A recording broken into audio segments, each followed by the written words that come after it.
Hai semuanya. Selamat datang di acara Insight Talenta. Selamat siang. Kebetulan sudah jam 2:08 nih.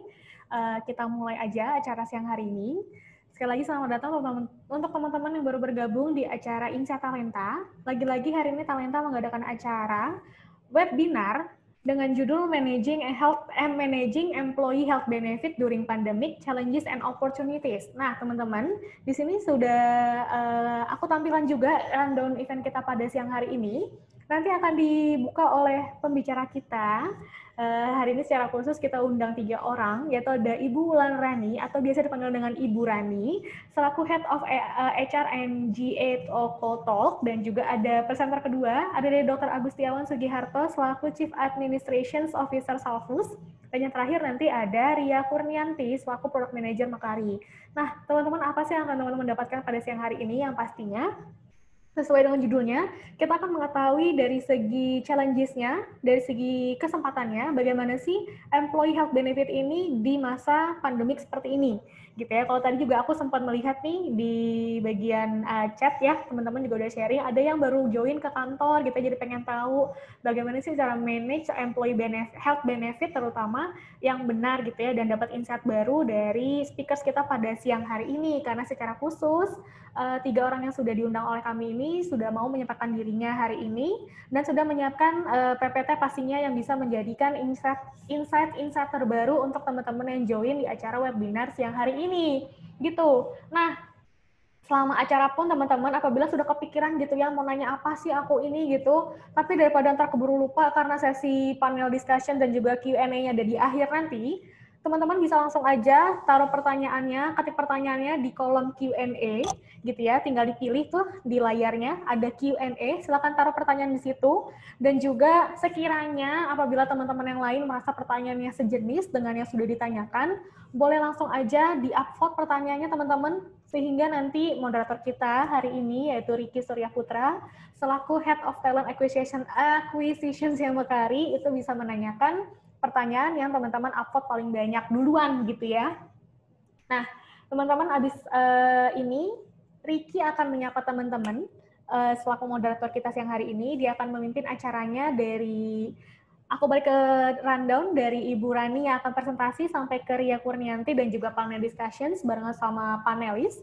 Nanti Ricky akan balik lagi setelah satu video ini. Jadi jangan kemana-mana, tetap ikutin webinar kita dari awal sampai akhir. Kita semua tahu, mengurus payroll bisa menjadi sangat rumit dan sangat menyita waktu. Untuk itu, kami menjadikannya lebih efisien untuk dilakukan. Dengan Talenta, perhitungan payroll jadi lebih mudah dan cepat. Karena sistem Talenta lah yang akan menghitung semua secara otomatis. Nggak perlu lagi hitung data absensi karyawan, karena seluruh aktivitas fingerprint tersimpan secara otomatis ke Talenta, termasuk absensi melalui mobile phone. Talenta bisa dibuat menyesuaikan peraturan dan kebutuhan payroll perusahaan untuk menghitung hak dan kewajiban karyawan, seperti tunjangan dan perhitungan uang lembur karyawan. Juga pengurangan dari pinjaman karyawan, serta potongan pajak dan BPJS. Sampai potongan keterlambatan karyawan untuk setiap menitnya.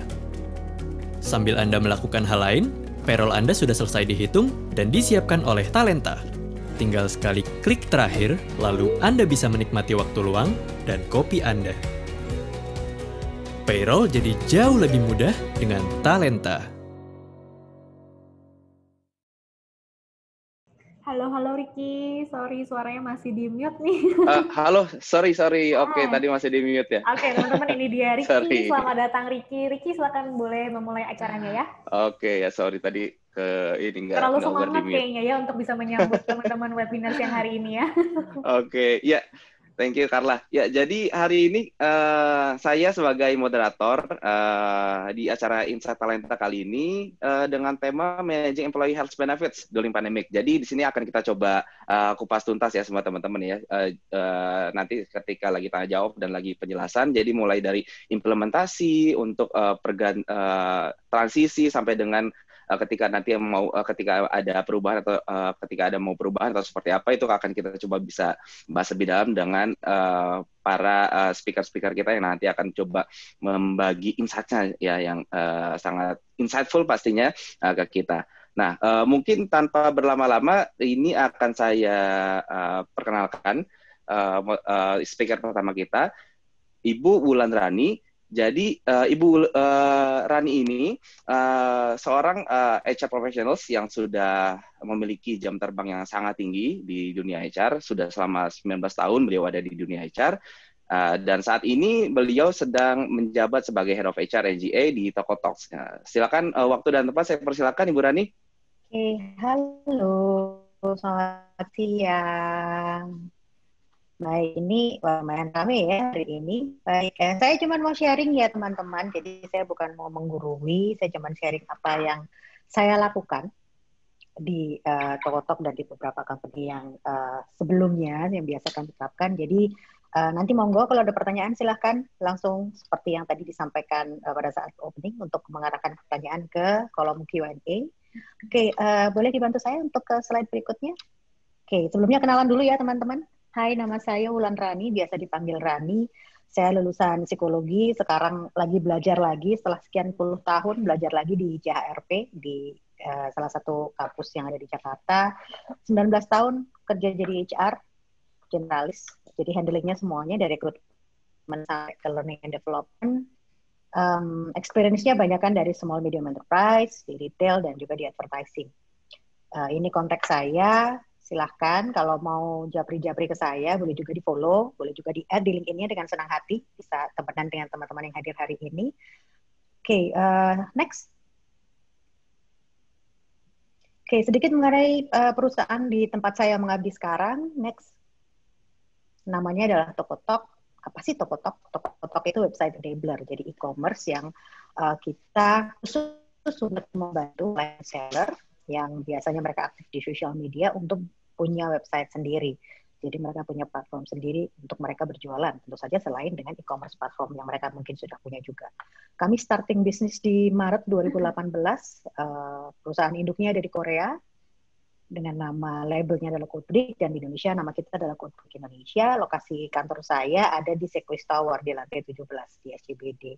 Sampai dengan bulan Oktober kemarin, total seller yang bergabung di menggunakan jasa kami itu kurang lebih sudah 440.000. Mulai dari industri rumahan sampai industri khusus, mungkin toko-toko yang biasanya kita temui kayak di let's say di Tanah Abang, di ITC seperti itu. Itu yang cukup banyak untuk seller kita. Next. Oke, sekarang cerita sedikit. Pandemi ini mungkin cukup melelahkan ya buat kita semua. Saya rasa teman-teman juga mengalaminya gitu. Apalagi harus shifting bekerja dari rumah ke kantor. Kayak begitu juga gitu, selalu dari waktu ke waktu ya. Jadi ini saya mau cerita sedikit nih. Ini berdasarkan hasil survei yang kemarin dilakukan oleh Mercer. Belum lama. Itu ini beberapa insight yang mungkin kita bisa jadikan pedoman untuk kita sendiri. Nah, ini implikasinya. Jadi, dari data di World Economic Forum 2020, ini adalah kondisi yang berkembang di beberapa negara besar yang kaitannya dengan unemployment rate-nya, yang tentu saja cukup signifikan ya perubahannya. Next. Dan kemudian banyak juga perusahaan yang melakukan adjusting nih kepada policy pembayarannya mereka selama proses remote working. Mungkin bukan hal yang asing juga untuk teman-teman yang banyak dengar kemarin ada yang mengalami salary-nya dipotong, kemudian tunjangannya juga berkurang, apalagi dari Menteri Ketenagakerjaan sendiri sempat menyampaikan ini kalau nggak salah itu periode sebelum Lebaran ya, yang sempat ramai-ramai mengenai apakah boleh mereka tidak membayar THR dan lain-lain. Itu sempat lumayan menjadi perbincangan sepertinya di kalangan HR. Dan ini situasinya secara worldwide yang terjadi. Next. Oke, dalam situasi sekarang dengan kebanyakan policy-nya adalah working-nya remotely, itu ini expense yang secara umum terjadi gitu, yang secara umum dilakukan atau diambil keputusannya oleh perusahaan. Dan ini mapping-nya, teman-teman juga bisa membaca sendiri. Ini saya punya kebetulan dapat share resultnya dari Mercer yang sempat didiskusikan juga pada saat itu ramai-ramai gitu. Jadi kita bikin webinar pada saat itu. Next. Nah, ini juga yang kaitannya dengan kesehatan karyawan gitu. Apa aja sih gitu, bagaimana sih yang dilihat gitu dari sisi apakah ada annual physical exams, bagaimana dengan vaksinasi, gimana dengan kondisi biasanya ada beberapa perusahaan menerapkan juga pada saat mereka karyawan join kan harus melakukan medical check up juga gitu. Jadi apa yang terjadi selama periode pandemi ini. Jadi rata-rata kalau dilihat dari feedbacknya pegawai itu merasa bahwa pada saat ini tuh health benefit yang mereka dapat sudah cukup, tapi masih bisa untuk ditingkatkan. Kemudian juga banyak yang merasa bahwa dalam situasi ini awareness-nya untuk COVID itu lumayan tinggi. Dan salah satu isu yang mungkin paling banyak dipertanyakan adalah bagaimana nanti dengan vaksinasi kalau ternyata sudah keluar vaksinnya. Kemudian yang juga cukup mengedepan dari sisi perusahaan sendiri adalah 40% dari perusahaan yang sekarang ada ini yang mengcover health benefit ya dari perusahaan yang ada gitu. Ini sensusnya lumayan cukup valid pada saat itu, di mana di dalamnya termasuk juga kayak regular check up dan termasuk juga untuk vaksin. Tapi dari 55% dari employers itu rata-rata perusahaan berpikir bahwa vaksinasi ini nantinya harus mulai di cover nih gitu, karena kan kita lagi nunggu-nunggu ya, kita lagi menunggu kabar baik gitu. Segera vaksinnya keluar dan kita mungkin bisa mulai beraktivitas dengan lebih leluasa dibanding sekarang. Next. Saya nggak akan banyak bercerita mengenai detail yang ada di slide ya teman-teman. Saya yakin teman-teman juga bisa membaca sendiri yang ada di sana. Saya cuma kasih sedikit feedback aja yang kaitannya dengan sana untuk bisa membantu menjelaskan kepada teman-teman. Oke, kemudian yang sekarang mulai menjadi inisiatif itu mengcover keluarga, anak-anaknya, kemudian ada spesifik complementary untuk pengcoveran dari COVID-19 secara spesial, which saya yakin banyak insurance juga sekarang yang sudah provide ke arah sana. Kemudian ada misalnya karena periode work from home dan flexibility ini sangat penting untuk karyawan, itu ternyata juga menjadi salah satu faktor yang diperhatikan oleh banyak perusahaan untuk saat ini. Dan bagaimana tetap meningkatkan engagement dari company dengan employee-nya keseluruhan. Dan yang sekarang menjadi salah satu isu yang sangat digarisbawahi ini adalah mental health untuk keseluruhan karyawan. Itu yang sepertinya lumayan dominan, yang lumayan menjadi hak yang dipertanyakan gitu, yang kemudian bagaimana nih mengatasi dengan, saya rasa banyak yang juga sudah mendengar lah mengenai isu-isu kesehatan mental. Kerja di rumah terus, nggak pernah ketemu bersosialisasi dengan orang lain gitu, ngobrolnya juga hanya dalam lingkup yang sangat kecil, yang ternyata jam kerjanya juga jadi panjang gitu. Kalau duduk di rumah dekat dengan keluarga kayaknya kan kadang tidak menyadari waktunya bahkan lebih dari jam kerja gitu, sampai malam masih di depan laptop dan lain-lain. Termasuk juga mengenai policy untuk cuti. Karena kan kita cuti juga nggak bisa kemana-mana ya. Ini banyak yang menjadi isu, pastinya banyak yang bertanya-tanya. Ini cuti saya diapain nih tahun ini? Gitu. Itu yang lumayan jadi mengedepan untuk saat ini. Next. Ini yang tadi saya sampaikan bahwa kondisi kesehatan mental ini sangat penting, sangat digarisbawahi sekarang. Next. Nah, di Indonesia sendiri yang menjadi catatan seperti apa? Silakan berikutnya. Ini impact-nya yang sudah terlihat untuk saat ini ya, employment-nya, turnover-nya juga angkanya lumayan berubah. Saya rasa juga teman-teman pasti terupdate lah dengan banyak berita yang muncul. Next. Ini juga dari sisi remuneration, lumayan banyak perubahan yang terjadi di sana. Next. Okay, let's share what I did in Tokotalk so far. Jadi seperti dijelasin, Tokotalk juga baru 2 tahun, tapi ini yang kami berusaha cover sebenarnya untuk saat ini. Jadi kami cover untuk insurance juga baru start di tahun yang sama. Jadi pada saat periode tahun ini kita baru start sebenarnya dengan health insurance. Jadi kita cover outpatient, inpatient, dan dentist. Terus kemudian additional yang kita cover tidak hanya karyawan, tapi juga employee family. Jadi semuanya dari pasangan dan anaknya. Kemudian ini kami aplikasikan dari pertama kali karyawan masuk. Jadi kita teman-teman yang dalam manajemen trainee position pun sudah kita cover. Kemudian pada saat karyawan mau join, kita sarankan mereka untuk rapid. Jadi pada saat mereka ternyata memang harus datang ke kantor, mereka juga sudah bisa firm untuk saat. Kalau swab, saya rasa karena masih ada beberapa orang yang cukup takut melakukan swab, jadi tidak kita paksa untuk mereka mengambil. Jadi paling tidak mereka harus melakukan rapid test. Kemudian semua yang kaitannya dengan any suspected case untuk COVID itu kita cover untuk treatmentnya, termasuk untuk sampai dengan kita taking care sampai mereka misalnya mereka harus mengikuti dicek banget gitu, harus dalam pengawasan pemerintah dan lain, kita fully cover dan kita fully engage dengan mereka. Next. Kemudian untuk transportasi, karena memang kami seperti halnya mungkin teman-teman yang lain juga sama, kami masih datang ke kantor, jadi kami tidak mengizinkan penggunaan transportasi publik, jadi kita mengcover dengan office transportation allowance. Gitu. Kami bekerja sama dengan provider yang menyediakan untuk transportasi ini. Next. Kemudian juga kita masih tetap membuka opsi untuk teman-teman yang memang ingin kerja di rumah kalau tidak merasa safe, dan untuk teman-teman yang memang tidak merasa cukup sehat, kita malah melarang mereka untuk datang ke kantor. Tapi kita tetap monitor ada apa dengan mereka untuk memastikan mereka juga baik-baik saja. Next.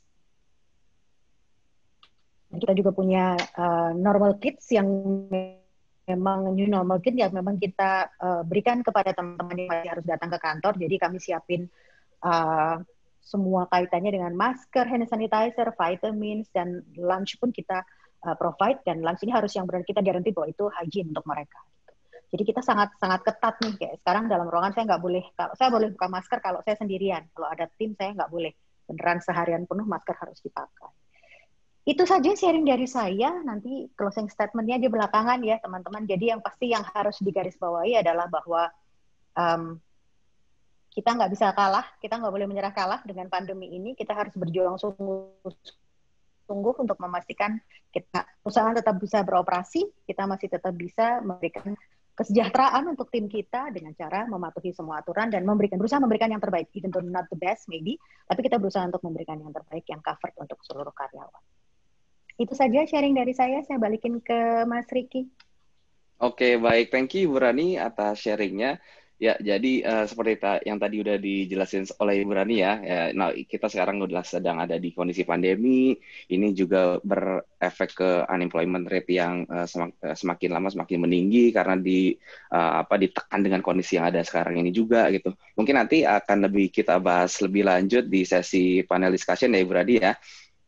Oke, ya. Sekarang tanpa berlama-lama lagi, saya juga akan coba mengundang speaker kita yang kedua ya, yang bernama Dr. Agus Sugiharto, MHA AAK. Nah, beliau ini seorang profesional juga, yang mana dulunya dokter. Ini ada dokter di sini bukan dokter ya, tapi dokter. Ya, jadi beliau ini saat ini sedang menjabat sebagai Chief Administration Officer di Salfus. Ya, silakan tempat dan waktu saya persilakan Pak Agus. Baik, terima kasih Mas Riki. Terima kasih untuk Negari untuk waktunya. Sayang sekali saya lihat video saya agak terganggu, jadi agak berantakan image-nya di video. Baik, terima kasih Mas Riki waktunya.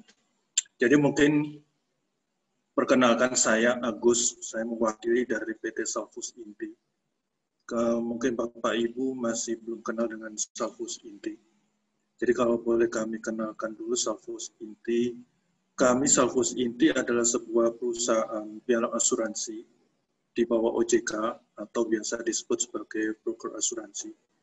Nah, meskipun mungkin Bapak Ibu tidak kenal atau belum kenal dengan Salfus Inti, sebenarnya Salfus Inti kalau anak-anak atau orang itu sudah cukup remaja. Jadi kita sudah lahir di tahun 2004, kemudian pada saat kita SMP pada tahun 2014, umur 10 tahun, kita sekolah internasional. Kita diambil alih ataupun tidak diakuisisi oleh grup North Star Pacific. Kalau Bapak Ibu tahu, grup North Star Pacific ini cukup besar, terutama di induknya di Hong Kong. Nah, dengan sekolah internasional kita menjadi cukup nakal, cukup lincah, gitu ya. Sehingga kenalan kita makin banyak. Saat ini sampai kita mempunyai 1 juta customer dan 1.200 klien corporate yang ada di kita handle pada saat ini. Bukan hanya itu, Salfus juga dilengkapi dengan call center 24 jam non-stop 7 hari bahkan kita juga mempunyai jaringan provider untuk melayani cashless claim. Mungkin ini satu-satunya broker yang ada di Jakarta maupun di Indonesia yang punya fasilitas cashless untuk nasabahnya. Kemudian kita juga ada fasilitas layanan di luar kota selain Jakarta, yang saat ini ada di 4 kota, ada di Jakarta, Surabaya, Bandung, Medan, kemudian ada di Yogyakarta dan Makassar. Kenapa kalau Bapak Ibu lihat di situ ditunda hingga Q4 2022, sebenarnya itu sudah masuk dalam target kami, tetapi keburu kena pandemi, jadi baru selesai pada saat ini untuk penambahan-penambahan kota tersebut. Nah, next boleh.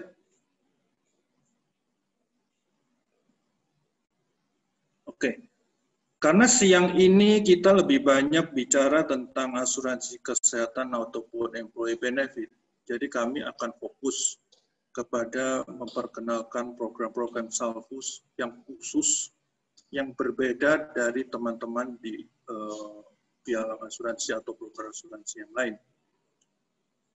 Kami selalu mempunyai produk-produk atau program-program yang memang dirancang khusus untuk klien-klien kami. Salah satu contohnya adalah kami mempunyai klien mitra pengemudi dari GrabBike dan GrabCar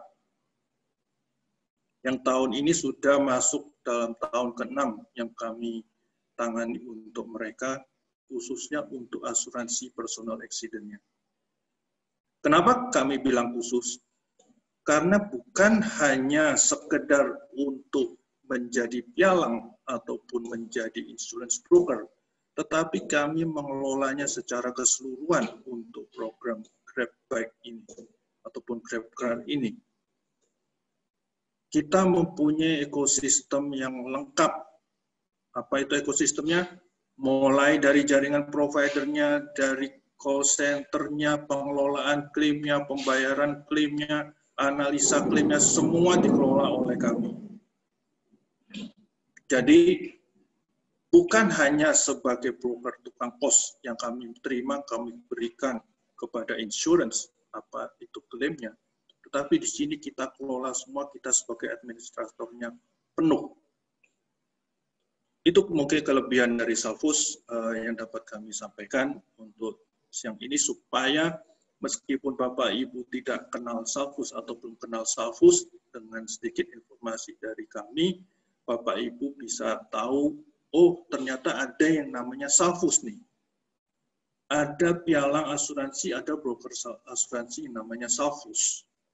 Ternyata Salfus juga bukan barang baru, bukan anak kecil. Ternyata Salfus sudah remaja dan programnya banyak dan bagus. Nah, itu harapan kami. Next, silakan. Nah, kita masuk ke dalam tema acara webinar siang ini, yaitu tentang asuransi kesehatan dalam masa pandemi. Beberapa catatan atau pengalaman kami pada saat pandemi ini, terutama tidak kita rasakan hampir setahun kita mengalami pandemi ini. Kemudian tentunya di dalam waktu hampir setahun ini kita melakukan banyak sekali negosiasi bisnis baru, kita banyak melakukan negosiasi untuk renewal, perpanjangan polis, dan sebagainya. Apa yang kami temukan ternyata? Ternyata klaim rasionya sedikit meninggi untuk asuransi kesehatan yang ada. Sebenarnya meninggi itu bukan karena frekuensinya naik, tetapi yang aneh di sini adalah frekuensinya turun. Kenapa? Karena orang takut untuk datang ke klinik, ke rumah sakit, tetapi biayanya menjadi naik. Yang paling gampang lah, Bapak Ibu mungkin ke rumah sakit ataupun ke... Halo, Carla. Mungkin Pak Agus lagi trouble ya? Iya, ini tuh kayak Dokter Agus lagi trouble sih teman-teman, jadi mohon untuk tunggu sabar ya, sorry atas ketidaknyamanannya. Mungkin kita bahas sedikit kali ya, Ricky sebagai moderator, Ki boleh bergabung kali ya sama aku? Jadi kayak Oh iya, teman-teman, gimana? siang hari ini bahasannya cukup menarik ya, jadi kita akan bahas mengenai employee health benefit gitu ya, apalagi during pandemic ini gitu. Nah, Ricky juga nih selaku Head of Talent Acquisition mungkin boleh sharing kali ya Ki, sedikit aja nih sambil nunggu Dokter Agus nih, Dokter Agus keluar nanti dibantu oleh Mbak Mega sama Vanessa, tolong ditolong Dokter Agusnya biar bisa join ya.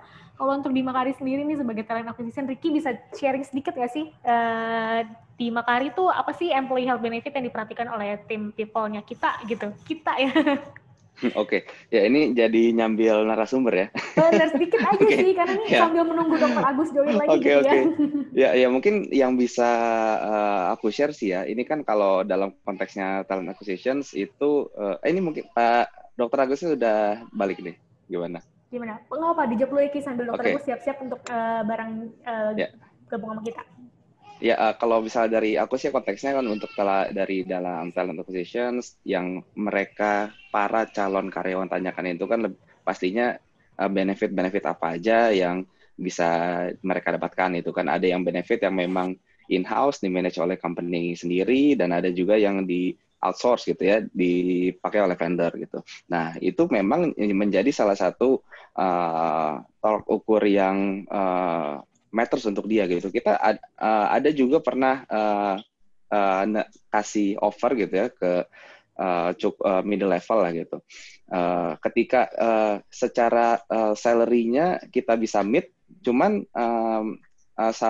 memang ketika ketika ada paket benefit yang kita nggak bisa kasih, itu bisa jadi salah satu ini juga sih jadi salah satu faktor penentu lah ya gitu ya. Faktor penentu lah ya itu. Jadi memang untuk paket benefit total rewards itu ya penting ya, bukan hanya dari bukan hanya dari salary aja, tapi total rewards dari health benefits juga itu sangat menentukan ya. Oke, mungkin nih salah satu teman-teman peserta webinar hari ini ada kurang lebih 65 orang yang join ke kita. Bisa salah satu banyak diantaranya nih HR Ricky gitu kan. Jadi mungkin bisa sharing juga nih teman-teman di company-nya tuh apa sih yang kalian alami gitu ya. Kalau Ricky sebagai talent acquisition sudah langsung berhubungan sama talent gitu ya. Apa yang talent mau sampai akhirnya didiscuss oleh ke company, which is ada perbaikan-perbaikan, mungkin ada beberapa penyesuaian gitu ya Kia. Dan mungkin teman-teman juga bisa sharing nih kira-kira di company-nya sendiri kalian tuh bagaimana sih menanggapi tentang adanya employee health benefit nih sebagai HR dengan permintaan banyaknya talent gitu ya, dan bolehlah sharing sambil nanti Ricky sambil dibaca-baca gitu ya sharingnya oleh teman-teman. Nah, kayaknya Dokter Agus boleh bergabung kembali dengan kami. Halo dokter, gimana dok? Halo, selamat siang. Mohon maaf, wifi kami down. Oke, boleh dilanjut dok dari tadi ngomong tentang claim ratio-nya dok. Oke, terima kasih. Baik, mohon maaf Bapak Ibu semua, wifi kami down. Memang penyakit di kompleks kami ini untuk wifi merek tertentu ini. Oke, terima kasih Mas Ricky, Bu Carla. Jadi saya lanjutkan. Apa yang terjadi dalam pandemi ini, satu, bahwa kami menangkap bahwa ada peningkatan claim ratio, sudah kami sampaikan tadi. Kemudian yang kedua terjadinya demand reduction. Demand reduction di sini sekali lagi ini bukan penurunan kebutuhan dari asuransi kesehatan, tetapi bahwa di sini terjadi benefitnya itu diturunkan, preminya juga minta diturunkan, ataupun yang terjadi adalah tidak adanya peningkatan benefit atau peningkatan premi. Nah, ini yang terjadi pada saat masa pandemi ini. Oke, boleh next? Namun kalau kita lihat dari berbagai survei yang ada, ternyata bahwa seperti tadi dikatakan oleh Bu Rani juga, ternyata bahwa benefit untuk employee ini menjadi suatu keharusan atau sesuatu yang penting untuk mengikat employee supaya loyal kepada perusahaan. Nah, benefit apa yang diperlukan oleh employee? Ternyata salah satunya yang terpenting adalah benefit untuk healthcare ataupun asuransi kesehatan. Nah, balik lagi kepada masa saat ini, masa pandemi. Employee atau karyawan perlu asuransi kesehatan. Tetapi di lain pihak, perusahaan mengalami penurunan pendapatan atau pendapatannya stuck, atau bahkan perusahaan yang terpaksa tutup sementara karena adanya pandemi ini. Waduh, terus gimana dong? Apa solusinya? Nah, untuk itulah Mekaari dan Salfus hadir di siang ini. Kita mencoba memberikan solusi, kita mencoba memberikan apa sih yang bisa dilakukan oleh Bapak Ibu dengan situasi yang seperti ini. Karyawan perlu asuransi kesehatan, tetapi perusahaan tidak mempunyai kemampuan yang tinggi lagi dibanding dengan sebelum pandemi. Apa yang dapat kami berikan Mekaari dan Salfus? Silakan next. Oke. Nah, Mekaari dan Salfus mempunyai suatu slogan yang kita sebut sebagai one stop solution. Motonya keren juga, jangan mau diatur sama pengeluaran, kita yang atur pengeluaran sesuai kebutuhan. Kita punya one stop solution. Mekaari dan Salfus punya solusi yang jitu. Jadi nggak kalah sama Bu Tejo nih. Kalau Bu Tejo bilang jadi orang itu yang solutif, Mekaari dan Salfus nggak mau kalah, harus jadi yang solutif. Nah, apa solusinya? Bagaimana itu solutifnya? Next, please. Nah, salah satu yang program atau produk yang kita create antara Mekaari dan Salfus, kita sebut sebagai program protektif. Apa itu protektif? Mudahnya seperti ini. Bapak Ibu bisa lihat di sisi pojok kanan bawah. Ya. Produk ini kita bikin suatu produk yang simple, kemudian guaranteed acceptance, kemudian premi lebih murah, dan sesuai dengan kebutuhan, kemudian premi bisa dibayar per bulan. Uniknya program ini kenapa bisa dibikin seperti itu, kenapa berguna, karena bisa men-opt-up kalau Bapak Ibu sudah punya asuransi untuk karyawannya. Bisa dibeli secara individu. Ini uniknya, ini yang protektif. Yang kedua, next please. Kemudian kami juga punya program personalized benefit. Program ini dirancang oleh Salfus dengan kebutuhan bagi perusahaan yang bisa disesuaikan dari budget, limit, dan benefitnya. Mungkin Bapak Ibu kalau sudah punya asuransi kesehatan yang indemnity bisa tahu ya, ada rawat inap, rawat jalan, gigi, dan lain-lain. Di situ kan ada benefit, kalau rawat inap ada benefit kamar, benefit obat, benefit dokter, dan lain-lain. Mungkin kalau indemnity biasa disebut sebagai tailor-made atau customized. Nah, kalau yang personalized benefit ini adalah super customized, super tailor-made. Bapak Ibu bisa rancang sendiri isi benefitnya, isi limitnya. Nanti Bapak Ibu bisa tahu nih, berapa sih preminya di situ. Budget Bapak Ibu berapa? Kalau sekian, oh ternyata masih lebih mahal. Saya harus mainkan lagi limit benefitnya. Ini kita punya program di Salfus maupun di Mekaari yang bisa langsung menghitung, bisa langsung mengetahui budgetnya cukup atau tidak, limitnya mencukupi atau tidak. Jadi ini sangat menarik. Silakan Bapak Ibu hubungi tim Salfus ataupun tim Mekaari untuk mengetahui lebih detail tentang program. Nah, kalau Bapak Ibu tahu atau kita semua tahu tentang asuransi kesehatan, ada dua tipe asuransi kesehatan yang berjalan ataupun berlaku di Indonesia. Yang satu yaitu asuransi kesehatan indemnity. Ini yang konvensional, di mana prinsipnya adalah indemnity, prinsipnya adalah ganti rugi. Kalau tidak sakit, tidak ada penggantian. Bentuknya apa? Seperti yang tadi, ada benefit, ada limit. Ada limitnya macam-macam, ada limit kunjungan, limit tahunan, maupun limit-limit yang lain. Prosedurnya bebas. Bisa ke dokter spesialis, bisa ke rumah sakit, dan sebagainya. Nah, ada lagi sebenarnya di Indonesia suatu produk untuk cover asuransi kesehatan yang disebut sebagai managed care. Bahasa Inggrisnya adalah jaminan pemeliharaan kesehatan masyarakat. Kalau bahasa Jawanya adalah managed care. Nah, apa bedanya? Kalau tadi indemnity itu ganti rugi, artinya tidak sakit, tidak ada penggantian. Kalau managed care ini bersifat sangat komprehensif. Di dalam program itu sebenarnya ada promotif, preventif, kuratif, dan rehabilitatif. Program ini tidak ada limitnya. Program ini benefit tahunannya tidak ada limitnya. Tetapi program ini ada prosedur berobat untuk rujukannya yang perlu dijaga. Kemudian, kenapa ini bisa efisien? Kenapa ini bagus?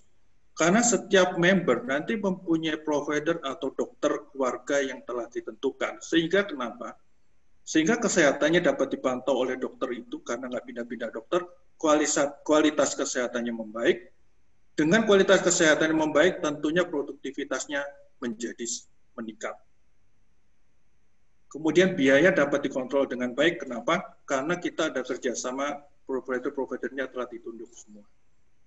Dengan demikian, biaya kesehatan akan menjadi lebih efisien.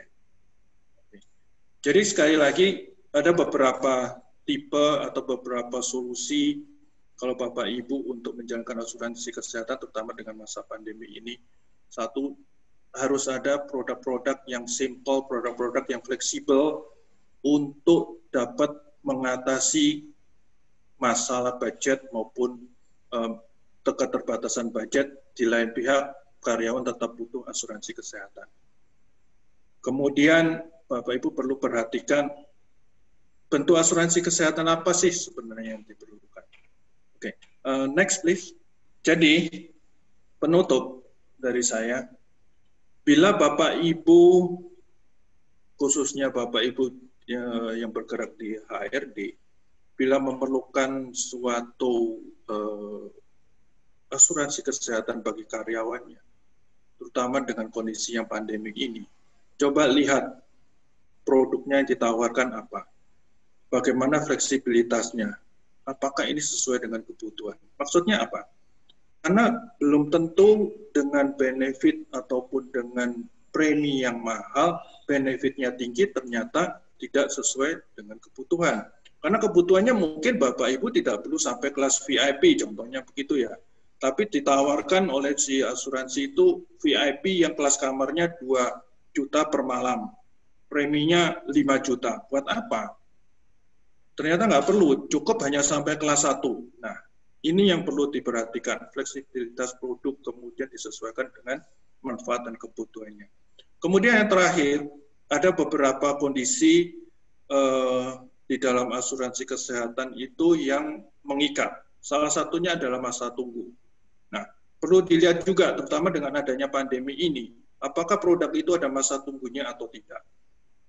Kenapa? Terutama kalau nanti kena COVID, ada beberapa produk yang kalau kena COVID ada masa tunggu, tetapi kalau bukan COVID tidak ada masa tunggu. Nah, ini perlu juga diperhatikan. Kemudian yang terakhir adalah premi asuransinya. Jadi jangan dilihat premi mahal, kualitasnya bagus, sesuai dengan kebutuhan. Belum tentu. Belum tentu. Jadi sesuaikan kembali dengan kebutuhan, bagaimana besaran benefit yang diperlukan, produknya ini apa aja isinya, bisa kemana aja, preminya berapa. Nah, ini mungkin yang perlu Bapak Ibu perhatikan kalau memilih asuransi kesehatan bagi karyawan. Saya kira itu Mas Riki dari saya, nanti kita sambung di dalam panel. Terima kasih Mas Riki. Terima kasih Bapak Ibu. Baik, terima kasih Pak Agus, Dr. Agus atas penjelasannya. Jadi tadi sudah dijelaskan oleh Dr. Agus beberapa opsi yang sekiranya bisa dikonsider ya dalam menggunakan fasilitas asuransi sebelum pandemi dan setelah pandemi. Nah, sekarang saya akan putar satu video dulu sebelum beranjak ke speaker selanjutnya. Silakan, boleh. Ini Andi, Fajar Farah, keluarga Setiabudi, dan Ibu Rina. Mereka adalah karyawan dengan kebutuhan berbeda di perusahaan yang sama. Sayangnya, benefit dari perusahaan nggak sesuai sama kebutuhan mereka. Ujung-ujungnya, mereka nggak puas, padahal budget sudah tersedia. Akhirnya perusahaan mencoba sistem benefit yang bebas dipilih setiap karyawan, yaitu flexible benefit. Tapi kalau pakai cara manual, banyak banget yang harus diurus. Dari dealing vendor, urus klaim, sampai rekap sisa saldo. Pakai jasa third party pun mahal. Jadi nggak heran, selama ini flexible benefit cuma bisa diterapkan perusahaan besar. Tapi bayangin, kalau saja ada aplikasi yang bikin flexible benefit jadi simpel. Perkenalkan, Mekariflex. platform digital yang memudahkan semua jenis perusahaan untuk menerapkan flexible benefit tanpa proses manual dan biaya besar. HR nggak perlu ribet ngurus vendor, karena Mekari Flex punya banyak pilihan vendor dengan harga terbaik dari beragam kategori. Cukup pilih kategori dan atur limit budget sesuai profil karyawan dan kebijakan perusahaan. Mekari Flex bisa langsung diakses dari smartphone. Jadi, karyawan bisa bebas memilih benefit sesuai budget dan kebutuhan, kapanpun dan dimanapun. Membuat laporan dan rekapan benefit bukan masalah lagi, karena semua transaksi terproses otomatis di aplikasi. Penggunaan dan sisa saldo benefit juga bisa termonitor secara real-time di dashboard Mekari Flex. Kini semua perusahaan bisa dengan mudah memberikan benefit terbaik untuk karyawannya. Tingkatkan produktivitas dan kebahagiaan karyawan melalui flexible benefit dari Mekari Flex. Oke, tadi kita sudah lihat video dari Mekari Flex. Nah, selanjutnya akan saya sambut di sini speaker kita selanjutnya, Ria Kurniati sebagai Product Manager dari Mekari. Ya, silakan Ria. Oke teman-teman, sambil menunggu, aku mau ingetin lagi untuk yang ingin bertanya. Tadi kan sudah dari Salvus, yaitu gimana sih caranya teman-teman sebagai HR ini bisa memilih asuransi atau benefit asuransi yang tepat dan sesuai dengan kebutuhan pegawainya dan juga kantornya, gitu ya.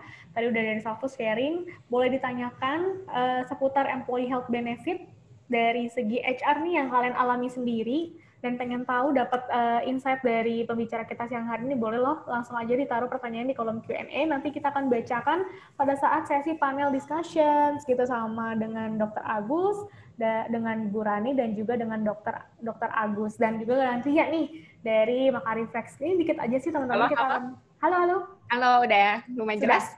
Sudah jelas. Oke, silakan ya Ria ya. Oke, thank you ya Carla, thank you Mas Riki.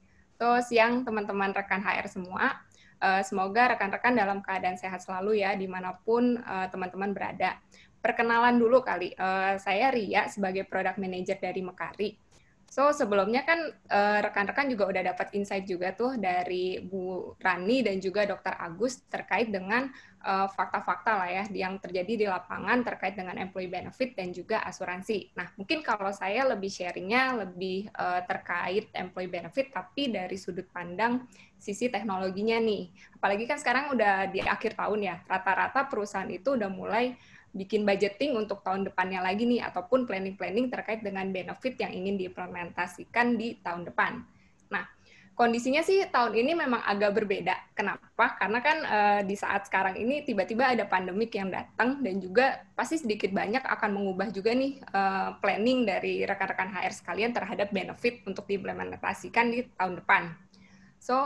Kira-kira apa aja sih impact pandemik ke perusahaan dan juga karyawan? Ini sebenarnya tadi udah dirangkum cukup detail oleh Bu Rani juga. Jadi mungkin saya cuma go through sedikit aja. Impact dari pandemik sendiri kepada perusahaan atau employer sebenarnya adalah terkait dengan situasi yang tidak pasti atau uncertainty terkait dengan ekonomi ya. Di mana jadi perusahaan juga memikirkan nih terkait dengan kontinuitas ataupun keberlangsungan perusahaannya seperti apa nih. Dari situ perusahaan juga mengambil beberapa take action lah ya terkait dengan ya yang tadi Bu Rani juga sempat singgung terkait dengan salary adjustment juga, headcount freeze juga, dan juga sebagai mitigasinya adalah HR melakukan kebijakan-kebijakan terkait dengan remote maupun flexibility dari working. Jadi yang kayak WFH lah atau mungkin boleh datang ke kantor cuman dalam jangka waktu tertentu seperti itu.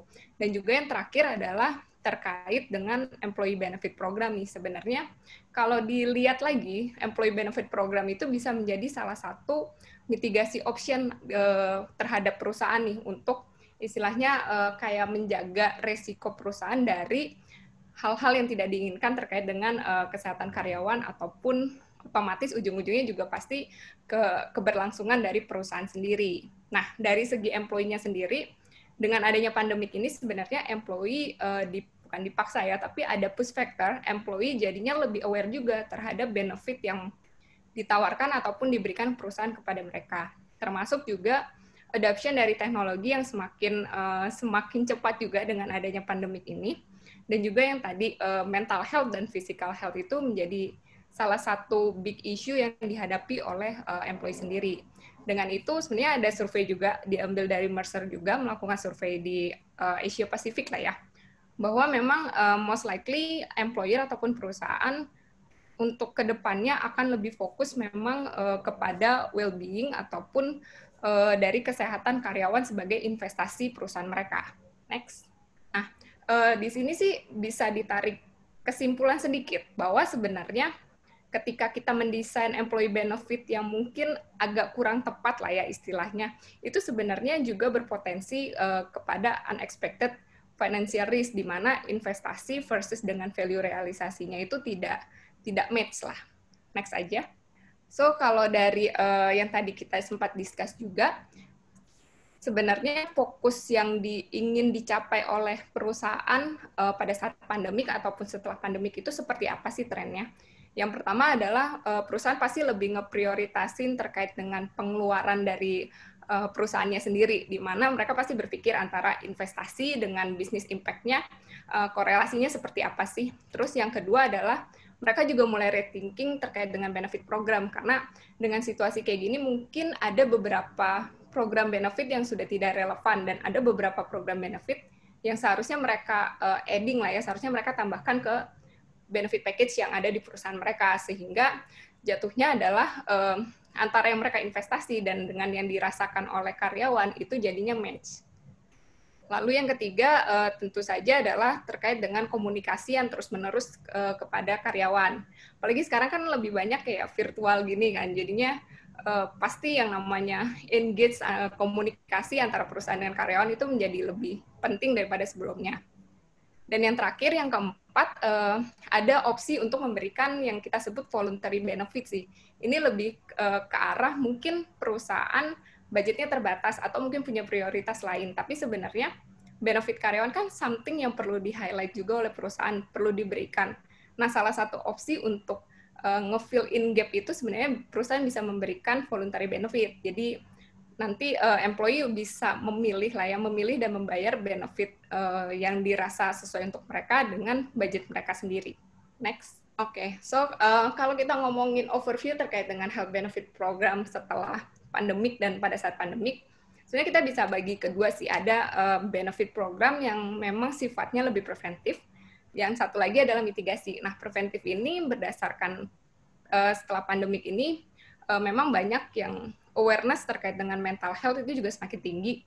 Terus preventif untuk kayak menjaga hidup lebih sehat, lifestyle-nya diperbaiki, itu juga semakin naik terus lah ya. Dan juga kayak medical check-up kan sesuatu yang bisa dilihat nih apakah istilahnya kondisi kesehatannya sekarang seperti apa sih, terus juga regularly juga dilihat seperti itu. Itu adalah benefit program yang sifatnya preventif.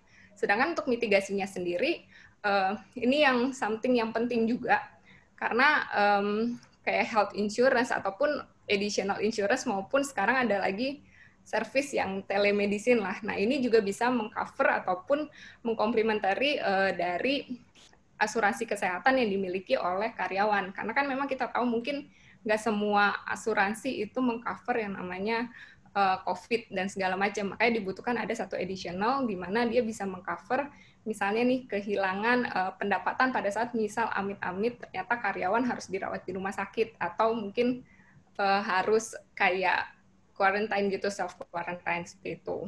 Nah, untuk mengakomodir kedua benefit ini sebenarnya kan akan memunculkan masalah baru buat HR. That's why makanya teknologi itu menjadi salah satu penopang yang penting untuk bisa mengimplementasikan benefit program ini. Nah, teknologi itu harus mencakup seperti harus integrated juga sama SRIS, karena kan nggak mungkin kayak HR itu perlu menginput atau memaintain dua sistem lah ya terkait dengan employee database-nya.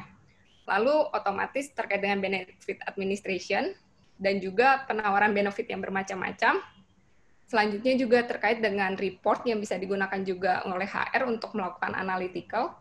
Dan yang terakhir adalah employee self-service. Jadi HR nggak perlu lagi ribet-ribet untuk melakukan istilahnya kayak tarik data atau kasih data ke employee-nya, karena semua itu bisa dilakukan employee melalui mobile phone-nya. Next. So, apa sih sebenarnya mimpi dari Mekari sendiri terkait dengan benefit platform? Sebenarnya dari Mekari kita pengen impiannya atau visinya adalah bisa ngebukain akses benefit lah ya kepada semua jenis perusahaan dari kecil maupun besar, dan akses ini bisa dinikmati oleh semua karyawan maupun semua jenis perusahaan seperti itu. Nah, apa aja sih sebenarnya yang ada di dalam Mekariflex? Kita ada 2 skema yang bisa diaktifkan ya oleh perusahaan. Yang pertama adalah accessible salary. Ini lebih yang tadi terkait dengan voluntary benefit. Jadi perusahaan itu tidak mengeluarkan budget ya untuk benefitnya, tapi dia hanya membukakan akses kepada karyawan agar karyawan bisa mengakses benefit-benefit yang memang esensial untuk mereka. Dan cara pembayarannya adalah dengan cara potong gaji dari karyawan di bulan selanjutnya. Lalu yang kedua, kita juga ada flex benefit scheme. Ini adalah budgetnya full dari perusahaan, di mana bisa dibikin lebih fleksibel dan juga personalized based on masing-masing demografi daripada karyawannya. Next. Kalau ditanya pasti ditanyakan keuntungannya apa sih sebenarnya kalau pakai platform. Nah, keuntungannya itu lumayan banyak. Jadi secara benefit kategori ataupun benefit offers pasti juga akan lebih banyak, karena kan HR tidak perlu lagi dicapek-capein ataupun ribet dengan cari vendor ini, cari vendor itu, terus nego juga harga, karena semuanya udah kita bantu untuk package jadi satu lah kayak gitu. Terus juga terkait dengan fee untuk vendor, itu juga kita udah tidak ada tambahan fee lagi, including karena platform pasti semuanya udah fully automated, jadi pasti ada dashboard, reporting, terus juga integrasi ke SRAS, kita juga ada ISS, jadi employee bisa pilih sendiri benefit untuk mereka. Dan juga untuk credit calculation-nya, jadi untuk pemakaiannya limitnya sisa berapa, terus total pemakaiannya berapa, itu udah ke kalkulasi otomatis melalui sistem. Termasuk yang tadi ada opsi untuk salary deduction ataupun voluntary benefit. Next. Oke, jadi sebenarnya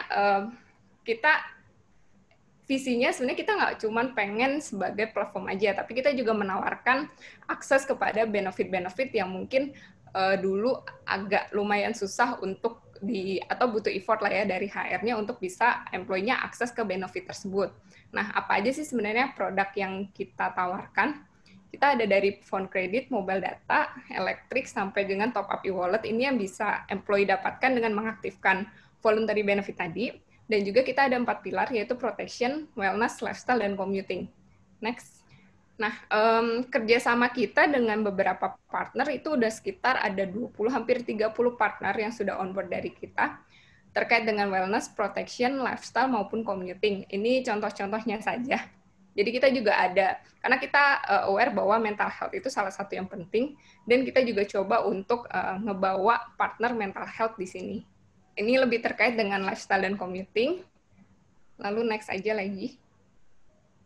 Nah, ini seperti yang tadi Dok Agus juga sempat utarakan ya. Jadi dari Mekari dan Salfus memang bekerja sama untuk punya satu spirit untuk bisa memberikan proteksi untuk semua orang lah ya, semua bisnis, mau dari size kecil sampai ke size besar, dengan beberapa keunggulan untuk fleksibilitas ataupun mungkin terkait dengan flexible term of payment, karena kita tahu ya di saat-saat kayak gini cash flow itu amat sangat penting untuk perusahaan. Jadi kenapa kita nggak bisa bantu perusahaan untuk bisa mengimplementasikan ataupun bisa menjaga employee-nya dengan sehat dengan fleksibel, dengan term payment yang lebih fleksibel lah. Dan juga tidak ada minimum employee yang harus on board di situ. Next aja. Nah, kita juga ada beberapa produk juga terkait dengan corona. Jadi, karena kita sadar untuk yang insurance, nggak semua insurance bisa mengcover terkait dengan proteksi corona. That's why makanya Salfus dan juga Mekari mencoba membuat satu produk di mana ini bisa menggantikan lah ya, istilahnya kayak menggantikan misalnya employee-nya sakit COVID ataupun ternyata harus quarantine, itu menggantikan penghasilan mereka yang harus hilang selama mereka dirawat.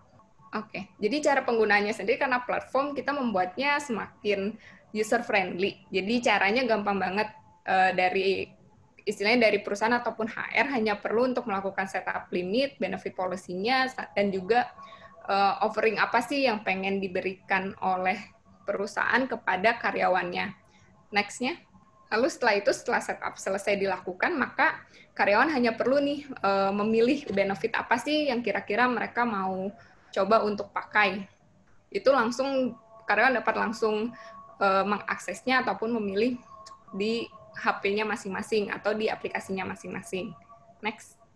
Nah, yang terakhir adalah yang tidak kalah penting adalah understanding data juga sih. Jadi kita bisa tarik data secara real time, apa yang dilakukan, istilahnya benefit apa sih sebenarnya yang dipilih oleh karyawan, penggunaannya seperti apa, itu bisa dimonitor dan di-tracking di dalam satu dashboard.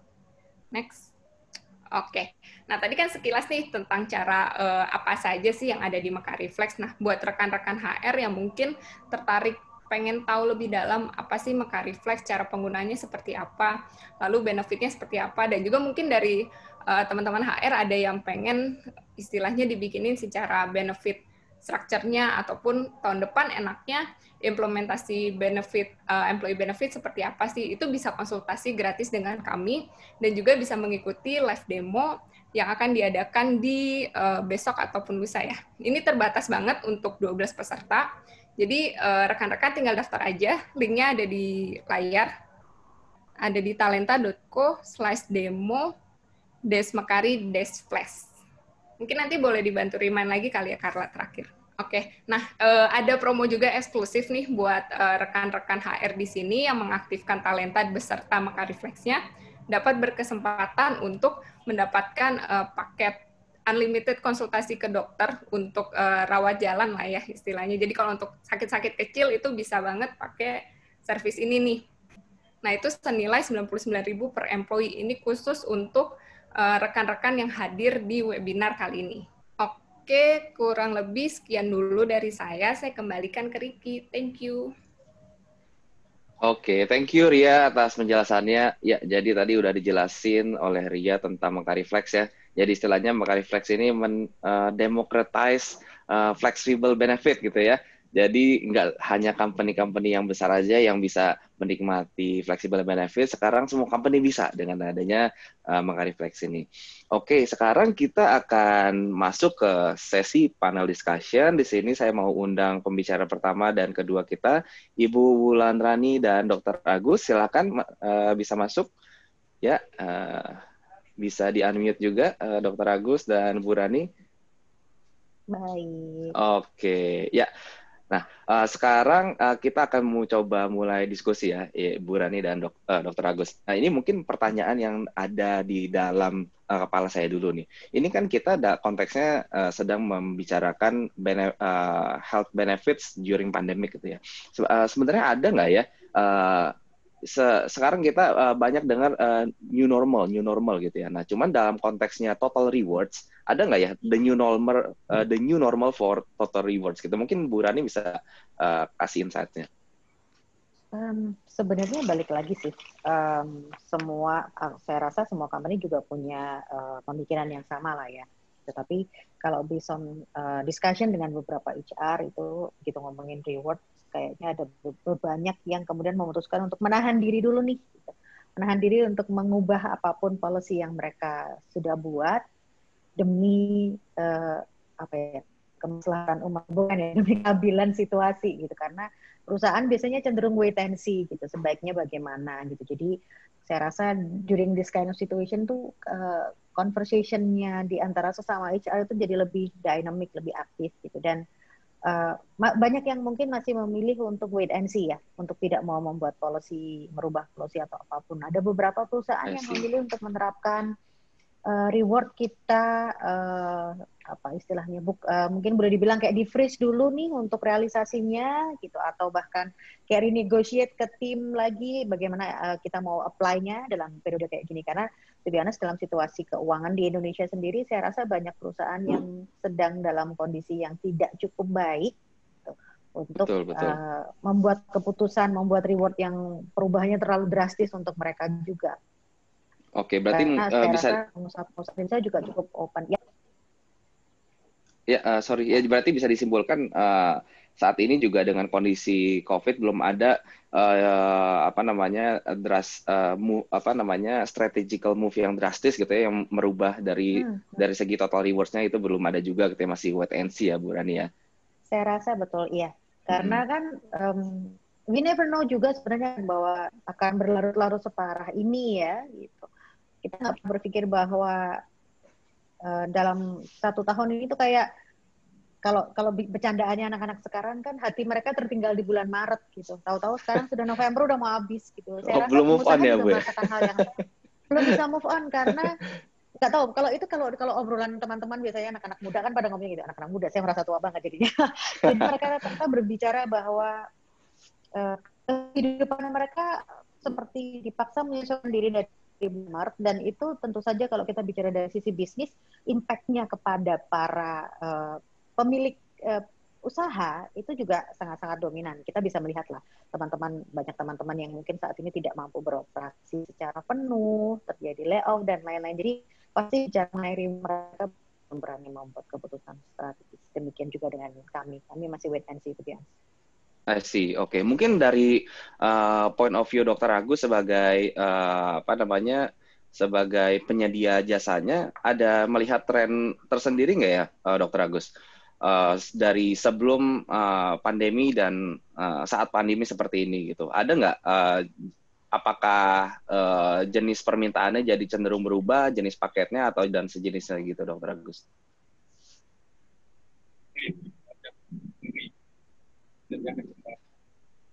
Baik, terima kasih. Jadi seperti yang tadi saya sampaikan, Dr. Agus, sorry, suaranya kurang clear, Dr. Agus. Halo, tes. Better. Oke. Cukup? Ya, silakan Dr. Agus. Oke, baik. Oke, seperti yang tadi saya sampaikan, Mas Riki, untuk pandemi ini memang ada beberapa perubahan untuk kehidupan masyarakat.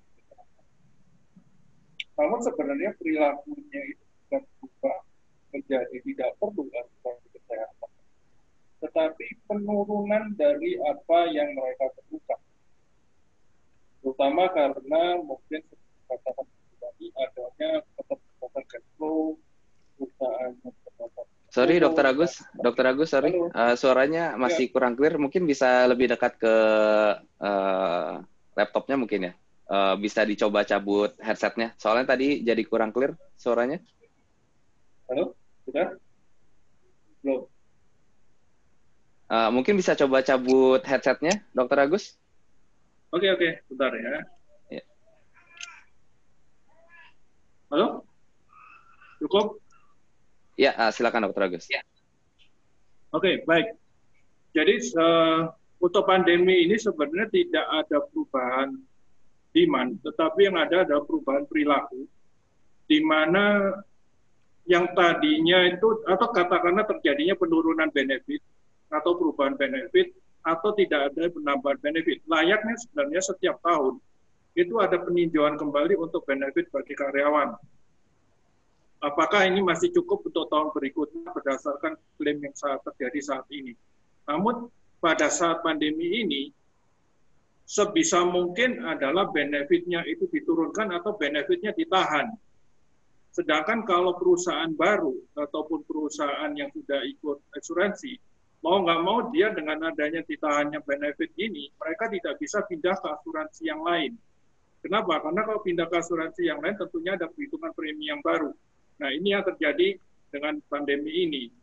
Makanya dengan pandemi ini, supaya bisa tetap ketemu antara asuransi dan klien atau asuransi dengan perusahaan, harus dicari suatu terobosan-terobosan program ataupun produk yang baru.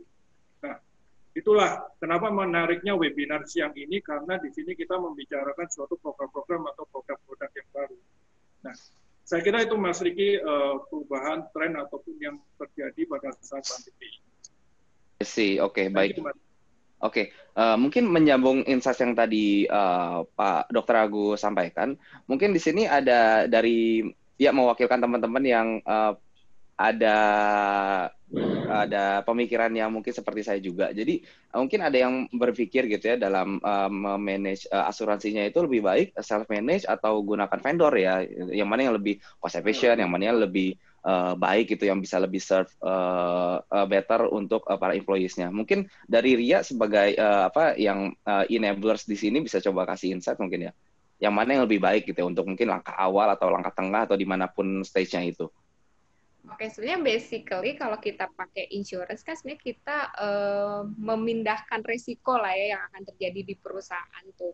Jadi supposed to be harusnya memang secara budget ataupun resiko itu akan lebih baik jika menggunakan seperti tadi, which is yang asuransi. Cuman tidak menutup kemungkinan jika memang dari perusahaan lebih ingin untuk kayak self-manage atau self-insured sih. Lebih ke arah situ sih. Mungkin dari Dr. Agus juga mungkin bisa menambahkan juga sih.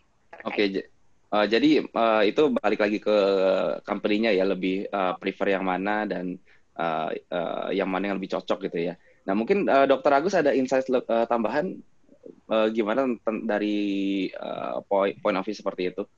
Yang mana yang lebih baik? Oke, saya kira kalau self-insured khususnya untuk saat ini mungkin berat. Seharusnya berat untuk sebuah perusahaan kalau self-insured.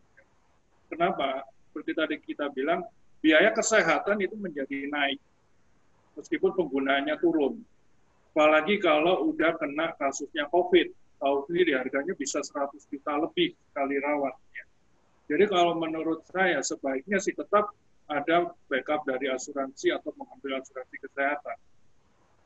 Self-insured boleh-boleh saja, tetapi kalau self-insured bisa dikelola dengan baik, itu juga akan menjadi suatu biaya kesehatan yang efisien. Apa itu yang baik?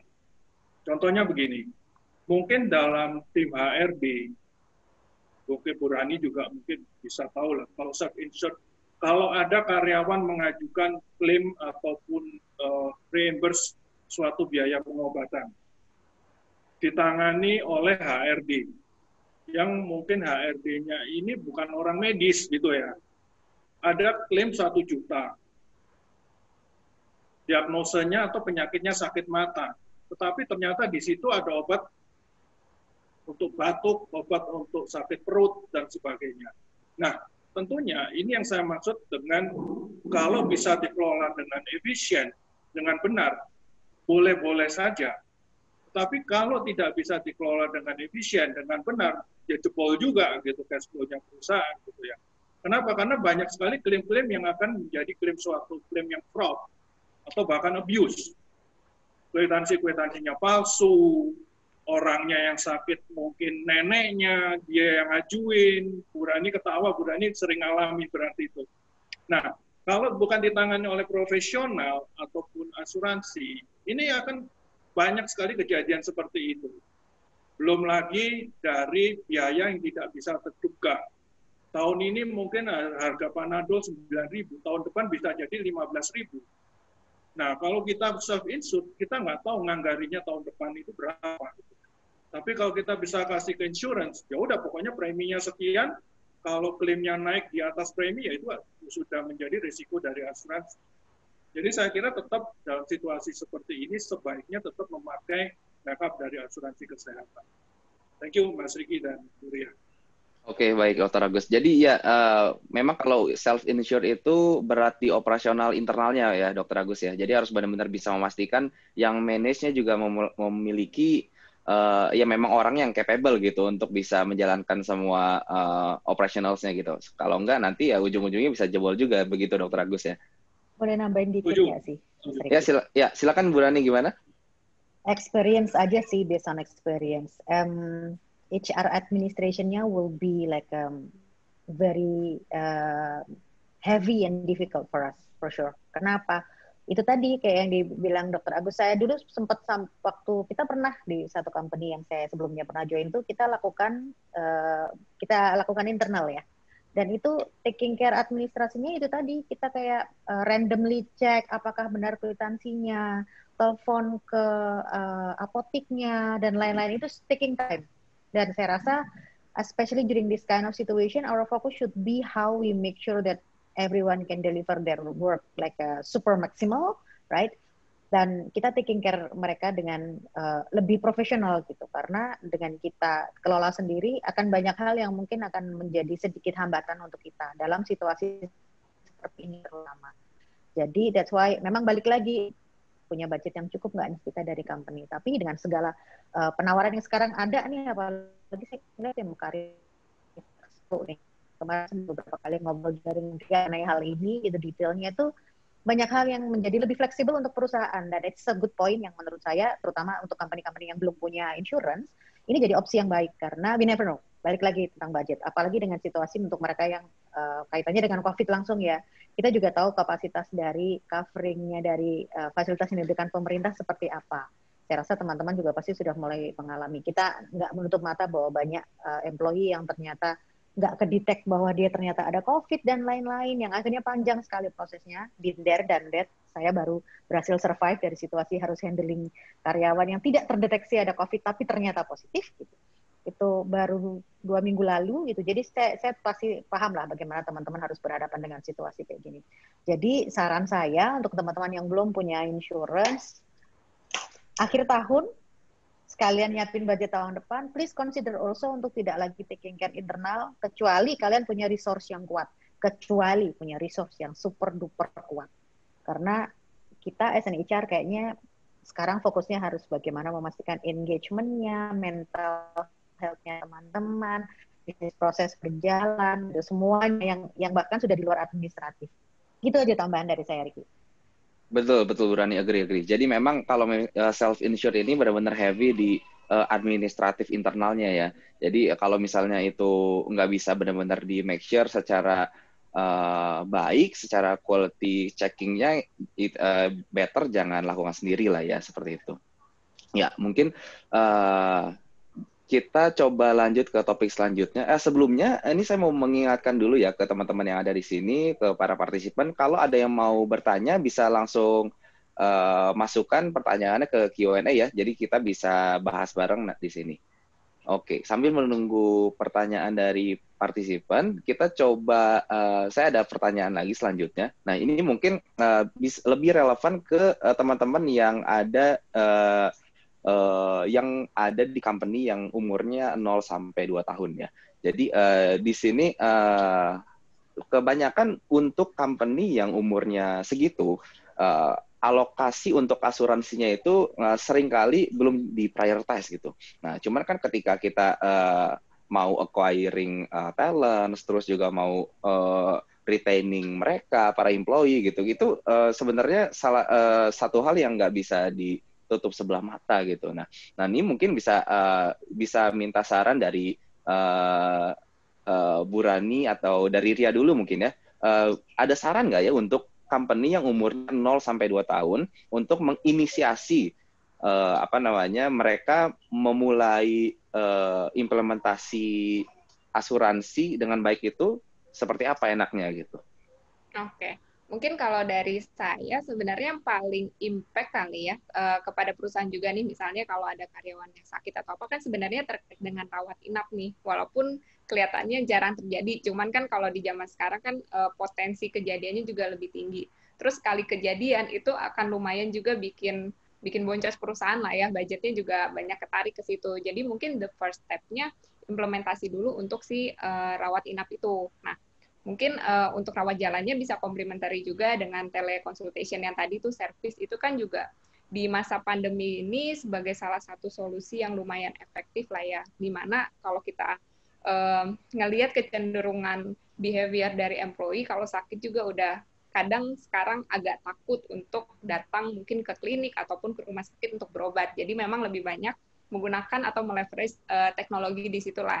Itu kan juga kalau kita ngelihat harganya nggak terlalu mahal juga kan. Jadi mungkin bisa dari step itu dulu sih. Rawat inapnya dengan asuransi, dilengkapi dengan mungkin rawat jalannya komplementarinya menggunakan teleconsultation tadi. I see, oke. Jadi bisa dimulai dari, ya bagi dua lah ya, setengah-setengah lah ya. Ya, betul. Oke. Mungkin dari Pak Dr. Agus bisa menambahkan insight, Pak Dr. Agus. Untuk para klien yang umurnya 0 sampai 2 tahun, kira-kira yang recommended itu seperti apa? Jadi bisa tidak too much, jadi cukup lah gitu, cukup untuk mereka yang 0 sampai 2 tahun gitu jenis paketnya.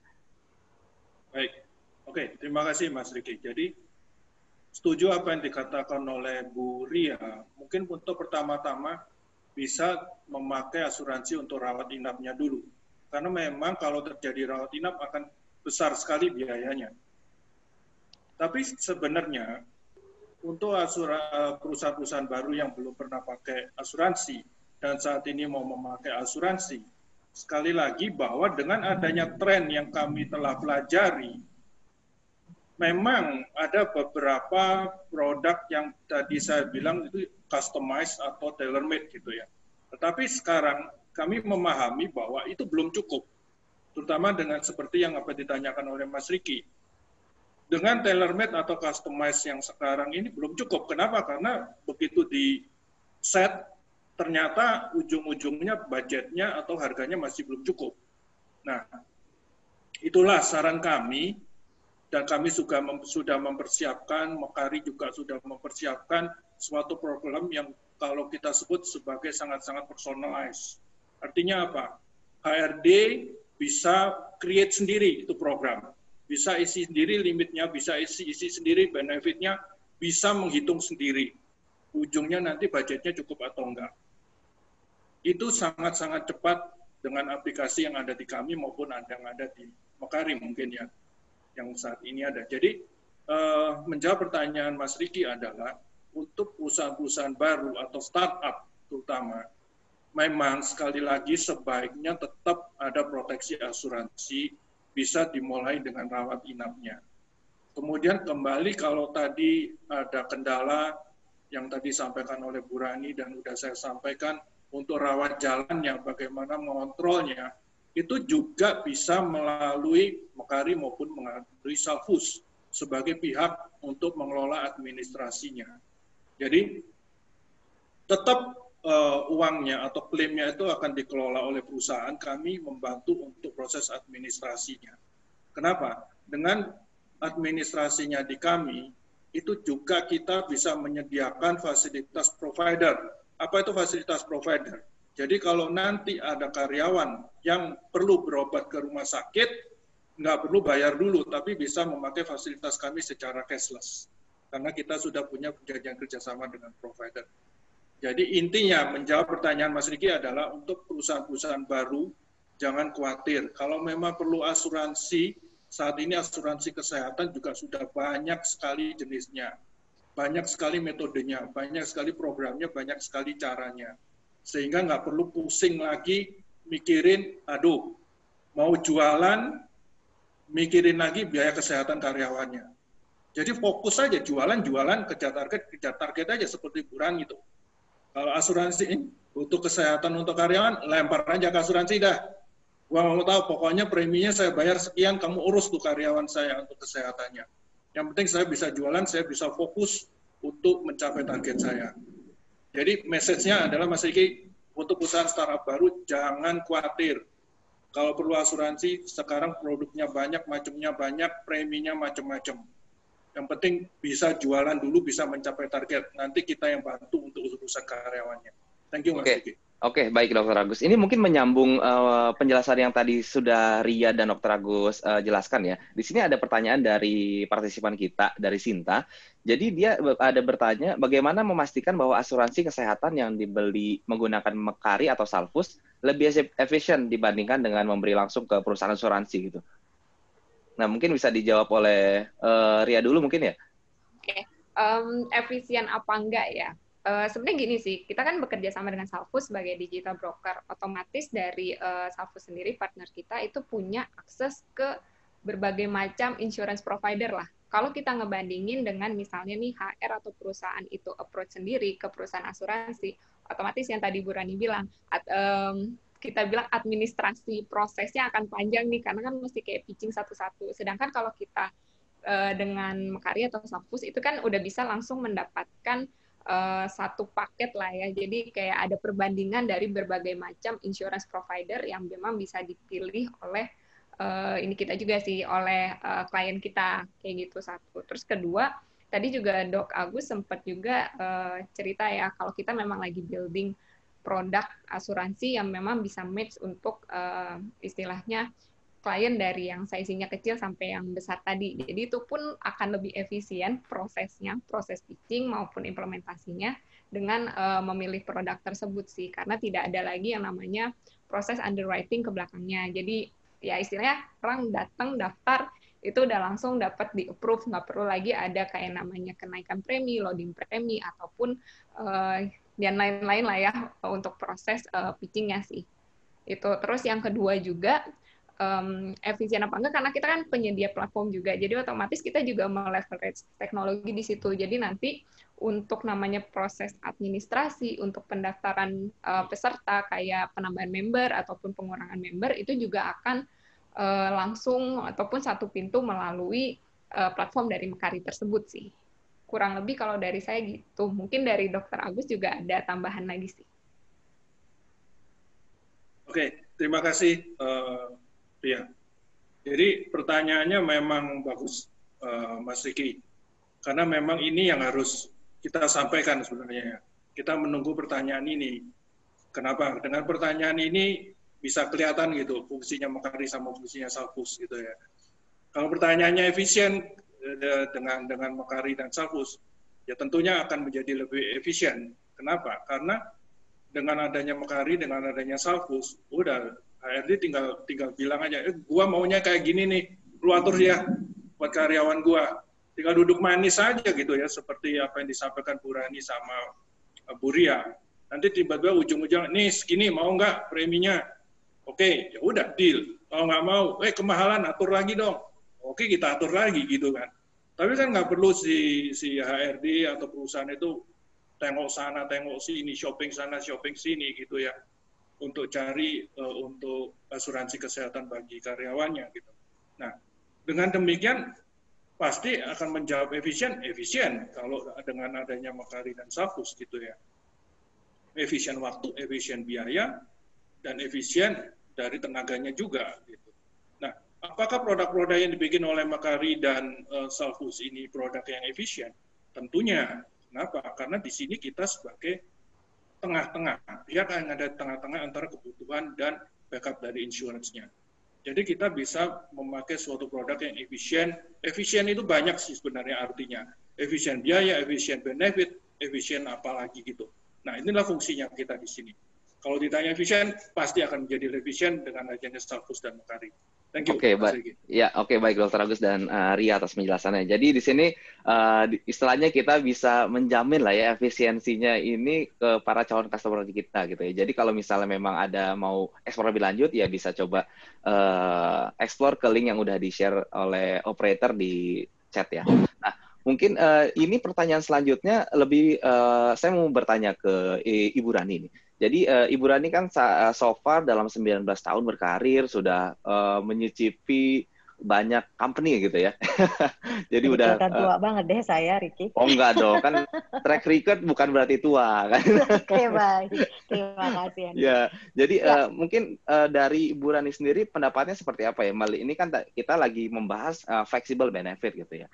Nah, tentang implementasinya sendiri itu sebenarnya kapan sih kita waktu yang baik atau waktu yang disarankan kita untuk mulai mengadaptasi flexible benefit gitu, atau apakah ada tolak ukurnya sendiri gitu? Oh, ketika kita udah masuk stage apa itu lebih better kita mulai adaptasi gitu flexible benefit, atau ada pandangan yang lainnya? Silakan Bu Rani. Kalau saya balik lagi ke kondisi keuangan perusahaan itu yang pertama. Karena begitu kita mau apply flexible benefit itu akan banyak impact-nya kemana-mana.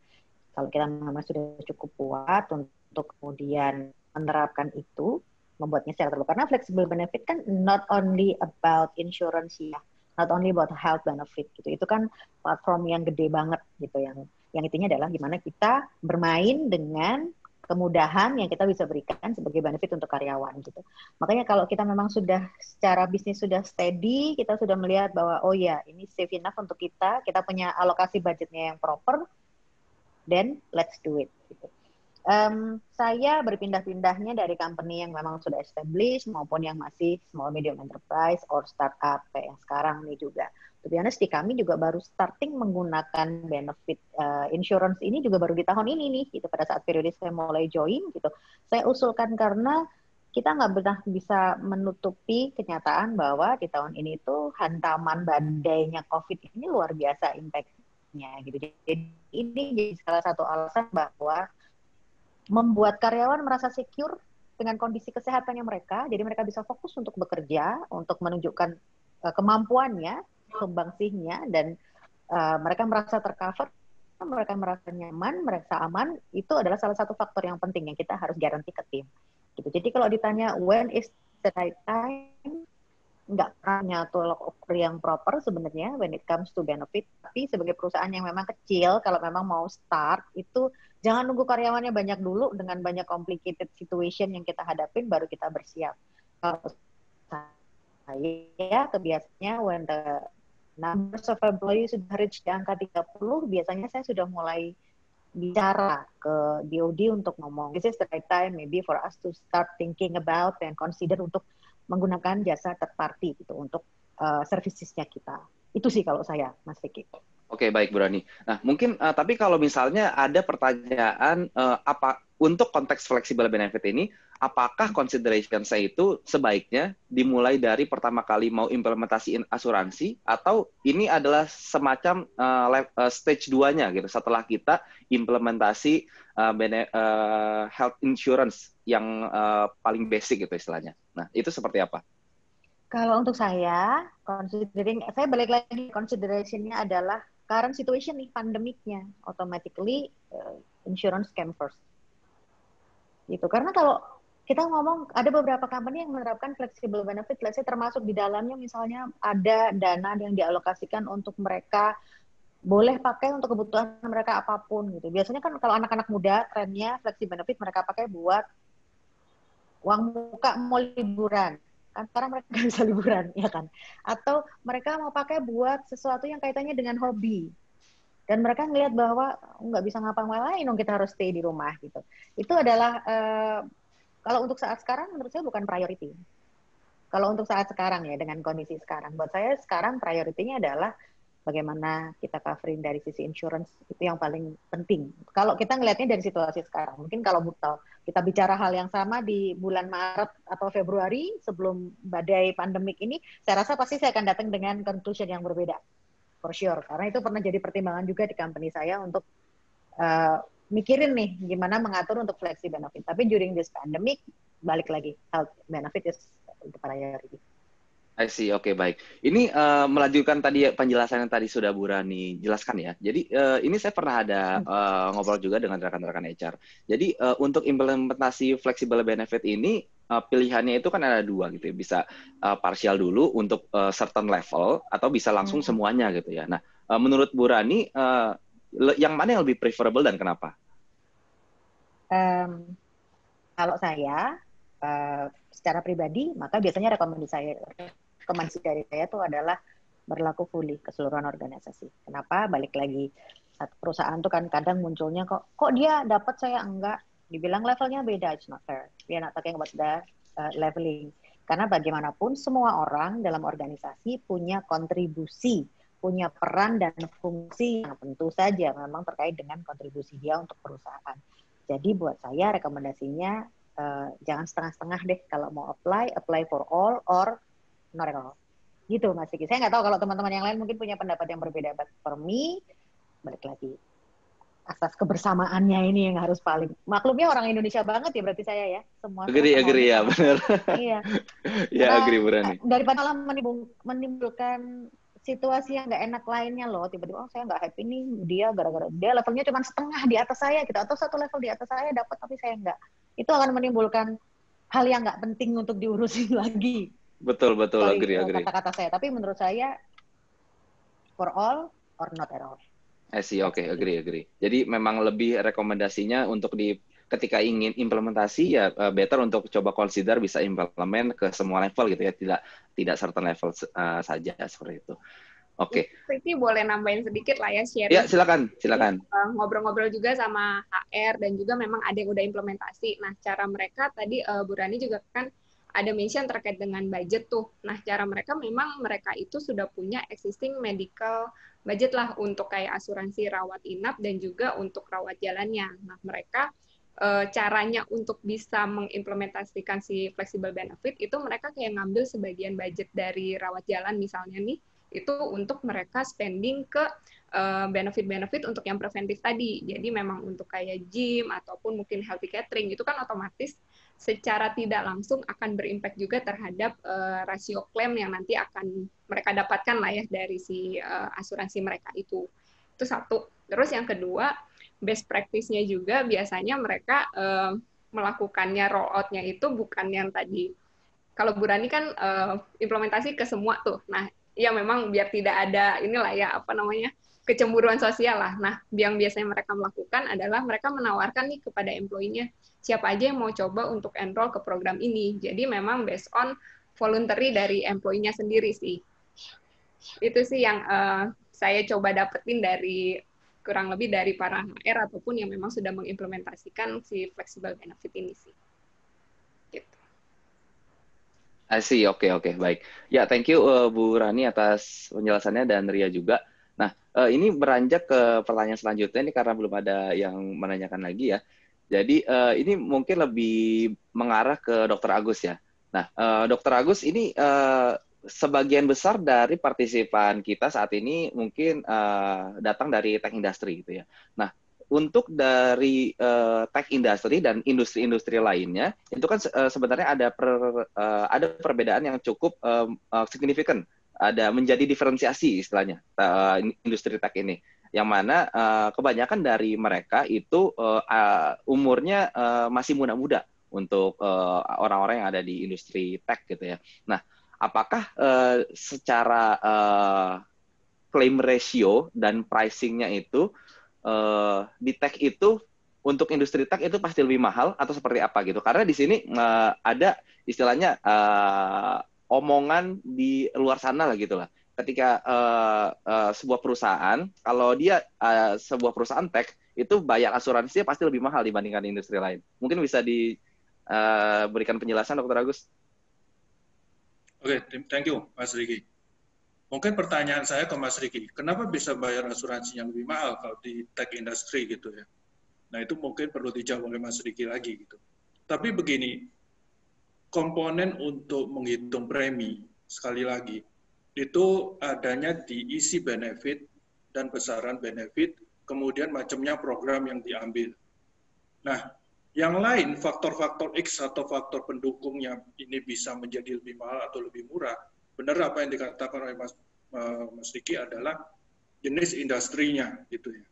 Nah, kalau kita bicara tentang tech industry, saya belum bisa bilang apakah tech industry ini akan menjadi lebih mahal dibanding dengan industri yang lain, karena ini baru sekali dan kita belum melihat trennya ke arah mana. Tapi kalau kita boleh bilang industri yang lain ya, yang mirip-mirip dengan tech industri, katakanlah industri bank. Ternyata industri bank dibanding dengan mungkin yang kayak di Cikarang atau Kerawang yang pabrik-pabrik gitu ya. Sebenarnya kalau dalam bayangan orang normal kan preminya tentunya lebih murah, kan mereka lebih educated gitu ya. Ternyata enggak juga loh. Dari pengalaman klaimnya, ternyata itu tidak lebih bagus daripada yang industri pabrikan di Cikarang, di Kerawang itu. Jadi artinya apa? Bahwa seperti bank, akhirnya menjadi preminya juga menjadi mahal. Karena klaimnya ternyata perilakunya sama seperti itu. Jadi untuk tech industri, itu saya belum bisa bilang apakah ini akan menjadi tren seperti bank yang preminya lebih tinggi dibanding dengan industri lain, saya belum tahu. Tetapi kalau melihat ini orang muda, ada beberapa faktor yang akan mempengaruhi dari klaimnya tentunya. Satu, kalau dari lihat usia mudanya, tentunya diharapkan akan menjadi lebih sehat. Ya. Tetapi kalau dilihat dari faktor pandemi atau penyakit yang sekarang, orang muda pun juga bahaya. Kita nggak bisa bilang seperti itu. Nah, kemudian dari orang muda juga, orang muda kebutuhan untuk kesehatannya akan meningkat juga. Artinya bukan kebutuhan kesehatan karena sakit ya, tetapi kebutuhan untuk menjaga kesehatannya. Kenapa? Mungkin karena sedikit-sedikit mereka takut untuk menjadi sakit gitu ya. Jadi banyak berita beredar bahwa muda-muda sekarang 35 kena jantung, kena stroke gitu. Akhirnya mereka sering berobat, mereka sakit dada sedikit, mereka ke dokter dan sebagainya. Akhirnya ini juga bisa menjadikan claim ratio-nya menjadi naik juga. Meskipun sebenarnya dari tingkat kesehatan mereka lebih bagus. Nah, kembali tadi kalau boleh menyimpang sedikit nih Mas Riki. Saya tertarik dengan apa yang disampaikan oleh Bu Rani dan Bu Ria tentang flexible benefit bagi karyawan gitu ya. Tadi Bu Ria sempat menyebutkan tentang adanya flexible benefit, misalnya ke gym, kemudian dietnya dikontrol dan sebagainya. Ini sangat bagus gitu ya. Tetapi siapakah yang akan mengontrol ini? Apakah memang dengan adanya gym, adanya diet yang bagus ini bisa meningkatkan derajat kesehatannya? Kalau nggak ada yang ngontrol, tidak ada yang mengawasi ini, tentunya juga cuma nge-gym, rokoknya tetap jalan. Nge-gym, minumnya bir, minumnya whisky, sama aja, gitu kan? Dietnya dijaga, oke. Kalau sama teman-teman, sama istrinya, sama keluarganya, oke lah makan bubur gitu ya. Begitu sama teman-temannya ke kafe makanya steak. Dan minumnya juga wine. Ya sama aja gitu. Nah, ini harus ada yang ngawasi kalau memang flexible benefit akan digunakan seperti itu untuk menaikkan tingkat kesehatannya si karyawan atau seseorangnya. Nah, siapa yang ngawasi? Nah, ini Mekari yang punya tugas. Salfus mungkin yang punya tugas. Seperti itu. Thank you, Mas Riki. Ya, oke, baik. Thank you penjelasannya, Dr. Agus. Nah, sebentar ya. Oke, nah ini mungkin ini waktu kita sudah semakin sedikit juga ya. Ini mungkin akan menjadi beberapa pertanyaan terakhir. Ini mungkin bisa coba dibantu jawab oleh Ria mungkin ya. Jadi ada nggak ya apa tips and tricks untuk implementasi package untuk implementasi asuransi di awal ini gitu. Untuk yang singkat padatnya itu seperti apa gitu. Masih mute? Masih ke-mute, udah ngomong aja. Oke, jadi tips and trick-nya sih pasti balik lagi sih untuk ngelihat goals dari perusahaannya. Perusahaannya maunya apa dulu gitu. Terus yang kedua kita relook lagi terkait dengan kebutuhan dari perusahaan dan juga budget yang dimiliki oleh perusahaan sih. Karena kalau tadi Dr. Agus juga sempat bilang bahwa sebenarnya sekarang itu untuk premi asuransi itu benar-benar bisa digapai lah ya, istilahnya bisa diimplementasikan oleh berbagai macam ataupun berbagai jenis perusahaan sih gitu. Jadi mungkin bisa relook lagi ke goals-nya seperti apa, kebutuhannya seperti apa, dan budgetnya seperti apa. Itu pertama. Terus yang kedua, mencari partner yang ataupun inilah ya, partner yang memang istilahnya bisa membantu untuk mewujudkan si employee benefit tadi sih. Mungkin bisa juga mencari rekanan seperti broker lah, atau mungkin langsung ke asuransinya. Seperti itu sih. Masih mute kayaknya, Riki, gantian. Oh, gantian. Sorry. Ini jadi kebiasaan nih kayaknya. Kebiasaan ya. Oke, ya, thank you Ria penjelasannya. Nah, ini kita udah memasuki waktu penghujung juga. Mungkin kita bisa mulai summarize aja kali ya dari apa yang kita udah mulai obrolin dari tadi gitu. Nah, mungkin bisa dari Ibu Rani bisa ada menyampaikan closing statement-nya. Oke, closing statement ini saya lagi sangat memfavoritkan satu quotes dari salah satu orang yang cukup dikenal lah, cukup punya nama. Jadi buat saya berpegang banget pada hal ini. Jadi employees are company greatest asset, right? They are your competitive advantage. Jadi kalau mau attract orang, mau retain the best, kasih mereka semangat, kasih mereka stimulus, dan bikin mereka merasa bahwa mereka adalah bagian dari perusahaan. Salah satunya adalah bagaimana kita memberikan benefit yang memang sesuai dengan kebutuhannya mereka dari waktu ke waktu. Jadi kalau kita mau tetap menjaga anak-anak yang ada di company kita untuk membuat mereka bisa nyaman bekerja dan fokus dengan pekerjaannya, tugasnya kita di HR untuk taking care mereka. Agree. People adalah greatest asset ya Bu ya. Oke, ya silakan mungkin dari Dr. Agus bisa menyampaikan closing statement-nya. Oke, mungkin kalau dari saya closing statement-nya sesuai dengan topik hari ini aja. Jadi jangan khawatir antara kebutuhan asuransi kesehatan dengan budget. Dengan saat ini, apalagi kalau bisa memakai ataupun bekerja sama dengan penengah seperti kami, Salfus ataupun Mekari, itu sangat-sangat bisa dicapai. Mungkin kalau dengan insurance langsung agak lebih kaku gitu ya. Tapi kalau dengan adanya penengah seperti Salbus ataupun Mekari, apa yang diinginkan oleh perusahaan itu bisa tercapai antara kebutuhan benefit dan kebutuhan premi. Itu aja mungkin. Jadi jangan khawatir bagi perusahaan-perusahaan baru untuk melangkah memakai asuransi kesehatan. Thank you, Mas Riki. Oke, baik. Thank you, Dr. Agus. Dari Ria, silakan.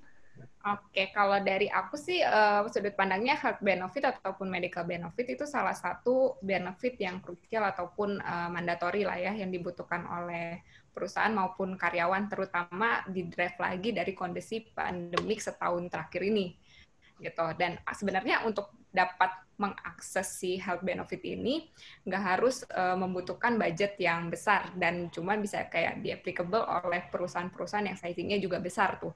Karena dengan adanya support dari tadi sih rekanan-rekanan ataupun platform yang bisa sesuai, itu bisa sebenarnya bisa ngebantu juga dalam segala urusan administrasi. Jadi ke depannya HR itu udah bisa lebih fokus terhadap strategi-strategi perusahaan sih ke depannya. Dan karyawan juga jadi lebih di-drive untuk bisa lebih produktif, juga bisa engage dengan perusahaan, dan juga retensinya juga bisa terjaga sih. Gitu. Agree. Jadi bisa lebih fokus ke important task lah ya. Jadi bisa lebih produktif. Oke, ya, thank you Ria, Ibu Bulan, Dr. Agus atas sesinya yang sangat insightful. Jadi menambahkan dari apa yang tadi kita sudah diskusikan. Jadi memang pengimplementasian benefits ini tidak bisa dibilang bisa didefinisikan kapan waktu yang tepat gitu ya, tapi bisa lebih bersifat lebih baik, lebih cepat, lebih baik, lebih bagus gitu. Sorry, lebih baik, lebih cepat, lebih bagus gitu. Jadi daripada terlanjur nanti kejadian sesuatu yang tidak diinginkan, ya lebih baik kita protect sedini mungkin gitu ya. Dan untuk kalau misalnya mau consider self insure juga itu harus benar-benar matang sehingga operasionalnya juga tidak bocor, nah malah nanti akan menjadi beban operasional yang lebih besar lagi dibanding dengan menggunakan vendor seperti itu. Oke, thank you sekali lagi atas waktunya, Ibu Rani, Dr. Agus, dan Ria. Saya kembalikan ke MC ya, ke Carla. Silakan. Oke, thank you ya Kak Riki, Kak Ria, Bu Rani, dan juga Dr. Agus. Terima kasih. Boleh duluan sebelum tutup acara siang hari ini dari kami Talenta diwakili saya Carla mengucapkan banyak terima kasih untuk teman-teman yang masih setia mengikuti acara webinar Insight Talenta pada siang hari ini dengan judul Managing Employee Health Benefits During Pandemic, Challenges-nya dan juga Opportunities-nya bagaimana. Tadi sudah dibahas dengan lengkap dari Ibu Rani, Dr. Agus, dan juga Ria, yang di summary tadi sudah dibilang oleh Kak Riki juga bahwa lebih baik kita present sekarang dibandingkan dengan kejadian sudah kejadian gitu ya. Jadi kayak nasi sudah jadi bubur nih, nggak bisa jadi nasi lagi nih Bapak Ibu sekalian gitu ya. Jadi lebih baik dijaga dari sekarang gitu. Nah, mau ngingetin juga nih kalau tadi sudah di-share mengenai adanya live demo. Silakan teman-teman yang sudah mungkin lebih penasaran gimana sih caranya menggunakan McCareerFlex atau mengaplikasikan McCareerFlex di perusahaannya sendiri, boleh ikutan live demo kita di besok dan juga lusa. Tinggal dipilih aja mau ikut yang mana, nanti akan di-follow up lebih lanjut oleh tim Talenta. Di mana linknya adalah talenta.co/demo/strip-McCareer-strip-flex gitu ya. Acaranya gratis, acaranya ada besok dan juga lusa. Nah, yang terakhir, ingetin lagi bahwa di acara ini, teman-teman apabila nanti closing menggunakan McCareerFlex dapat benefit lebih lagi, yaitu bisa mendapatkan paket Bronze Good Doctor untuk unlimited konsultasi sama dokter. Begitu. Akhir kata, teman-teman, Carla mewakili dari semua tim yang bertugas pada siang hari ini dan juga moderator dan panelis mengucapkan terima kasih. Jangan lupa untuk follow terus Instagramnya Talentako untuk mengetahui update-update terkini mengenai dunia HR dan juga aktivitas apa sih yang Talenta lakukan selama pandemik, dan juga nanti nih siapa tahu tahun depan kita bisa bertemu secara offline tatap muka gitu ya. Sudah nggak sabar juga Talenta mau ketemu sama teman-teman secara langsung. Akhir kata, terima kasih teman-teman. Sampai ketemu lagi di acara Insight Talenta berikutnya.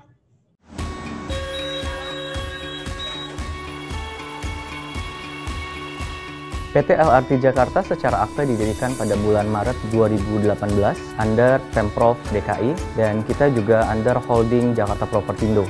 Kita bergerak dalam bidang pelayanan transportasi dari LRT atau Light Rail Trail. Sebelum menggunakan HRS Talenta itu menggunakan sistem manual.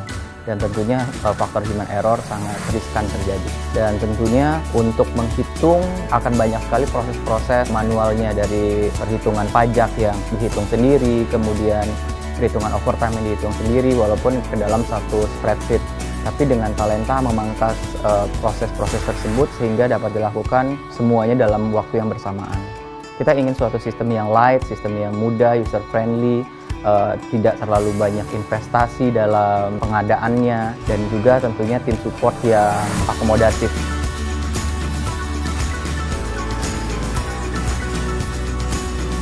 Jadi PT LRT Jakarta memilih Talenta sebagai sistem payroll, itu yang utama. Di mana di samping itu, sistem payroll juga memiliki fungsi lain seperti employee self-service, kemudian pengajuan overtime, time off, dan reimbursement. Jadi itulah alasan kenapa Talenta digunakan di PT LRT Jakarta.